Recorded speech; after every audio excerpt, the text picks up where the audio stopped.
Hello everybody, GrayStillPlays, and today we're talking about how the game No Man's Sky will begin when you first load it up and start playing.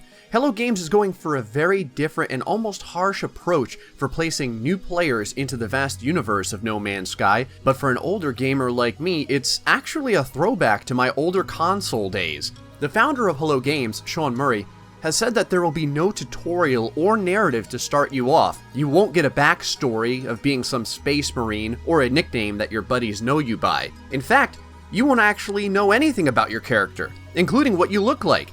But that's because Hello Games wants to stress that this is your story to build. Beyond not having a tutorial, there also won't be any action-packed escapes or crash landings. You won't have to fight off an alien horde or cut your way out of the flaming wreckage of your ship. Instead, you'll simply render in, almost as if you've been warped into the strange world you're upon. You'll be placed at a random spot on a random planet at the outermost part of the universe, and you'll most likely be the only player on that planet. In fact, you may be the only player to ever see that planet. On top of this, your start may not be at all similar to another player's start. You may get lucky and begin on a planet with a livable climate, which is also rich in resources, while your friend may begin on a barren wasteland of a planet with a poisonous atmosphere. You get a mini-map in No Man's Sky, and the first point of interest that will be loaded into your mini-map will be your ship, only a few minutes of walking away. You can explore the planet or blast off into space, and from there you'll be able to see the Galactic Map, including your tiny speck upon it. The Galactic Map will look like a sphere crushed down from the top and bottom, and at the center of it all will be a black hole, which could be viewed as one of the goals within the game. Should you choose to zoom in further, that's where the scope of the game will most likely begin to set in for most players. You'll be treated to a view of the star systems, of which there will essentially be countless amounts of. The number of planets in systems is so absurdly high that even Sean has joked about being disappointed that in the lifespan of this game he's created, there's a huge probability that 99.9% of the planets will never be discovered or explored. They're so confident in the size of their universe that they're not even including any sort of map completion percentage like you might find in Guild Wars 2 for instance, because it would forever remain incalculably small. Think about that for a moment.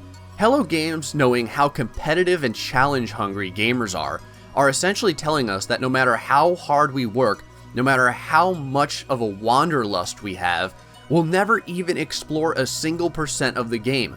Now, I love that level of confidence. Let's continue back to our first bit of time in the game, however. Once you've zoomed into the star system, you can click on a star and scan it. Doing so will show you how many planets there are in the system, if any, what the name of the star is, and if the star has any special properties of note, such as additional resources. It's here that playing the game in online mode will have additional benefits, as you'll be able to see any of the other planets that have been discovered, as well as what class of space station is in the system if there is one. Zooming in further will allow you to see various points of interest in planetary facts, if another player has already been on the planet and uploaded its data. If it's been unexplored, however, you'll have to travel onto the planet to see exactly for yourself what those markers that show up mean. From there, it's not a matter of simply warping to another system, as the starter ship doesn't actually come with a hyperdrive. In order to get to that point, you'll need to explore the planets within your reach, gain enough units and resources, and then eventually buy a new ship. I hope I was able to give you a quick taste of the rundown of what we know so far about the planned beginning of No Man's Sky. I for one enjoy the mystery of not having a defined tutorial, as well as the understanding that my planet may be a murderous hellhole, while my friends may be a paradise. If you have any comments or any questions that you'd like answered about No Man's Sky, feel free to leave them in the comment section below and stay tuned for more information about the upcoming game. Until then guys, stay foxy and much love.